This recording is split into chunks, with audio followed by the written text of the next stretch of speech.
All right, so next we have Gwendal, and Gwendal will talk about how DRM, like a EME, can be used to track you, yes? Well, thank you for all the presentation. I'll be right back. I mean, like, just my computer just crashed, so everything will work out. No worries at all. Maybe it was because of the DRM, or? Oh, I think so. Like, I mean, they're the bad guys. Okay, everything is working for now. Okay. So here, and so I will not have the return, but still okay. Okay, so yeah. Sorry. Okay, so well, thank you for being here today. So as I would say, I'm Gwendal Patat. So I will be presenting today a work that I did with my PhD supervisor, Mohamed Sabt and Pierre Lafouque, called Your DRM Can Watch You to explaining the implementation, privacy implication of browsers misimplementation of Widevine EME. So a lot of words for kind of an interesting topic, I think. But a little context first. So you may have heard of something called Netflix, maybe, or some other over-the-top platform, as we call them. So these are service providers that will give you access to protected content, like a large catalog of movie series. But as you may know, Netflix don't want you to share your password, but they also don't want you to stop paying a subscription fee and to actually get access to protected media or even to redistribute your content to anyone. So to avoid to temper you and to force you to keep your subscription with them, they actually rely on third-party applications, which are digital rights management system, or DRM for short. So here I put the main player in the game. So we have Microsoft Play Ready, Apple Play, and Widevine, which is the one that we will be talking about here. So all of them are obviously opaque system, closed source, and proprietary, but they are needed by this kind of over-the-top platform to work. So just a quick workflow of what can be done with using DRM over the internet. So in the middle, you can have end user devices that will rely on, I don't know, some DRM systems. So it can be anything, any DRM system that you can find in the wild. And the over-the-top platform will send you protected media, and you will actually receive them and send them to your DRM system that is actually installed within your end user devices. And everything will happen in a really proprietary way, so we don't really know what is happening, but at the end, you will be able to enjoy your movie. The problem is, of course, since it's a really fragmented ecosystem, you actually need to be able to call them, and developers don't want to actually adapt for each DRM system. So what do we do in this case? Well, we actually use So we actually use what we call standards. So here for DRM, it's called the EME standards. What EME stands for? It's for encrypted encrypted media extension. It's actually an extension for the HTML5 recommendation of the W3C, which define a generic API for the DRM, but also security and privacy guideline, and the privacy guideline as the one that we are interested about here. And also, it's all support in all major browser things So EME actually come with a lot, bring together a lot of actors. So the first one, obviously, is what they call the user agent of the web browser, which is EME compatible. A CDM, which stands for Content Decryption Module, which is the actual client-side implementation of the DRM that is running inside your device, for instance, your mobile devices. And a license server, which is compatible with the CDM, and which is actually responsible for providing the CDM with content decryption key for actually being able to play the media. So like really a quick overview of the workflow. In the middle, you have your web browser. On the left, you will have a license server. And on the right, you will have the actual CDM running on your device. So as for instance, you will receive a media from Netflix, for instance, that will actually pop like the desired DRM that will open a session. And you will be asking your DRM to create a license request, so a content key request that will be sent to the license server. Here, EME is actually defining all these entry points. But the thing is that the license request that will be sent to the license server is really opaque. It depends on the actual system that is being used, and we don't know what's going on there. And like the response is also as much opaque as the request, so it can be a problem, especially regarding privacy. After that, everything can happen, and you can actually watch your movie.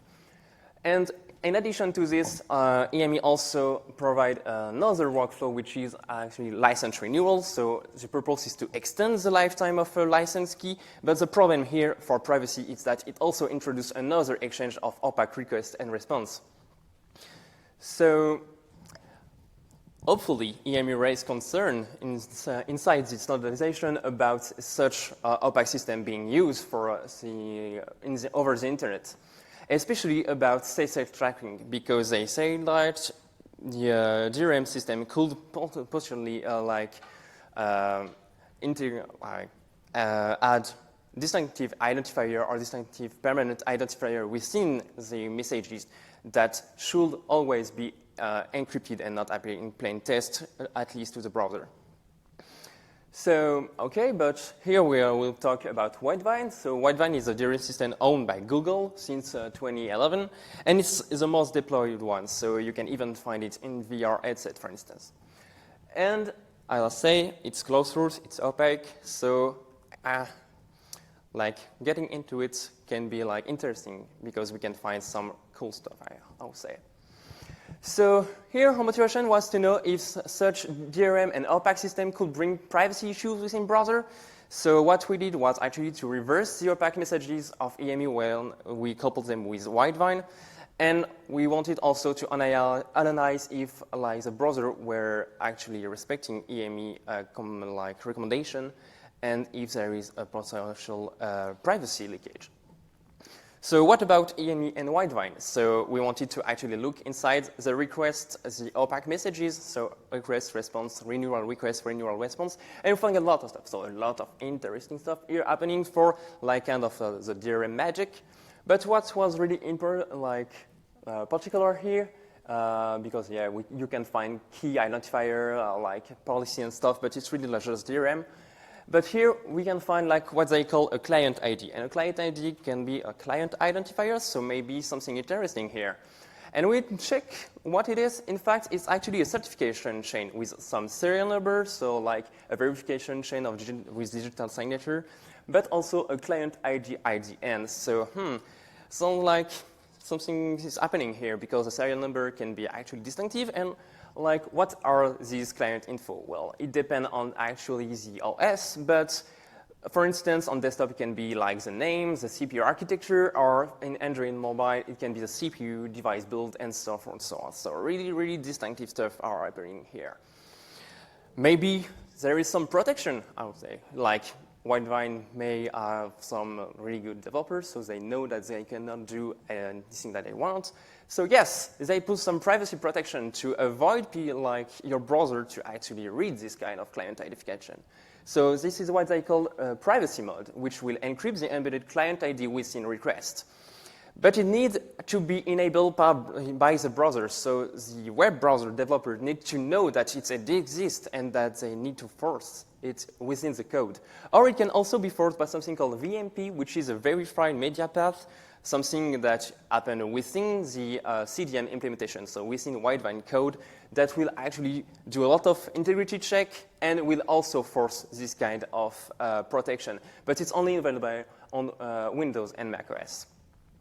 So what about like browser implementation of all of this, and like what are the problems maybe, if there is any? Well, we wanted to to know if actually the privacy mode was used by web browsers. This is not something that is really easy to know about, and also does it protect all occurrences of the client ID within the Widevine workflow, so during license acquisition and renewal acquisition. So we took like multiple family, like Chromium-based browser and Firefox-based browsers with some like putting really privacy on front of their vending mechanisms. But also note that we excluded like Safari and macOS because they will always use like the Fairplay CDN, which is out of scope of this 3D for now. And what we found was kind of interesting because here you will have like a result for the desktop browser. So here, when the bullet is full, it's EME compliance. So everything for like VMP compliant OSs, so Mac and Windows, will protect their client ID, which is a good thing. But it will never be the case on Linux, for instance, and it will never be the case on renewal requests, which is kind of a quirk that we found and kind of weird, actually. And on browser, it's kind of a better or worse word, it depends. For Chrome, it will always be protected, but it will not, never be on Firefox, so which can be a real problem. But so yeah, as I say, always unclear on desktop at some point because browsers are only relying on the VMP, so the like really inside the CDN. And on Android, it can be fine and clear on Firefox. So okay, but what are the privacy impact of this? Because I don't know, maybe it's not that identifiable, not that distinguishable between like a pool of people and a pool of devices. Well, in fact, the problem is that since anyone can send you a JS file to execute some EME command and generate write-file requests, everyone could gather such client ID, which is in clear, as I said, in Android, Firefox, and on desktop. So, okay, what about the client ID certificate chain, like uniqueness? So actually, we use our own curious website that would send an EME script to try to spawn like Widevine on your device and to actually like want to access some media, and then we generate a license request. So we did this for desktop and Android and gathered a lot of client ID. And we found that for desktop, hopefully it was not unique at all. So it was a good thing because it was depending on some white box RSA stuff. So it was like good news for us. And the stability was also just linked to like really the binary itself. But on Android, it was like the worst case scenario because uniqueness was perfect. Every device can be pinpointed on the pool of like 1,000 of devices because like the certificate chain really is provided as a per device basis. And the stability is also super strong because we tested this on a 2 years period and it was stable each time. We even like we also removed this certificate from like with a higher privilege on our OS, and we still get the same each time. So it will be really, really like stable. And what about the client infrastructure that we found also at the end? Well, as you can see here, it's what we can get with Google Pixel 6. So we have a lot of stuff. So architecture name, a full build info string that can also like just point out an exact version, so you can actually maybe, I don't know, find some vulnerability, some exploit for 6 particular version. So hopefully for desktop, it's much less. You will just have the actual CPU architecture and Widevine version, but it can still be used as what we call a never-lying enhanced user agent HTTP header. Because since this is gathered by the CDN itself, you cannot tamper it with your browser privilege. So you can even spot people that are actually lying about their HTTP header sometimes. And it's kind of a problem because it also exposes a lot of information, which can be a problem when we consider some initiative such as the like a privacy sandbox of Google right now. So as a quick takeaway and conclusion, I'll say that Widevine and opaque messages can bring a real privacy risk among browsers because we can find unique and stable fingerprint for Android, a never-lying user agent for desktop and Android, and also, just in the paper, we also investigate some stateful tracking mechanism with some persistentiation stuff. So we did a responsible disclosure to Mozilla, and since everything, like December of last year, everything has been patched, hopefully. And we also disclosed a quack with the Widevine team, and since it's Widevine, we did not have any response. So thank you for listening, and I'll take your question. Thanks so much, Gwendal. Do you know why on Android certificate chains are personalized or like a unique per device? Well, actually, it's kind of why it's unique by device. It's kind of a weird thing because as the actual root of trust of Widevine will change between desktop implementation and Android implementation.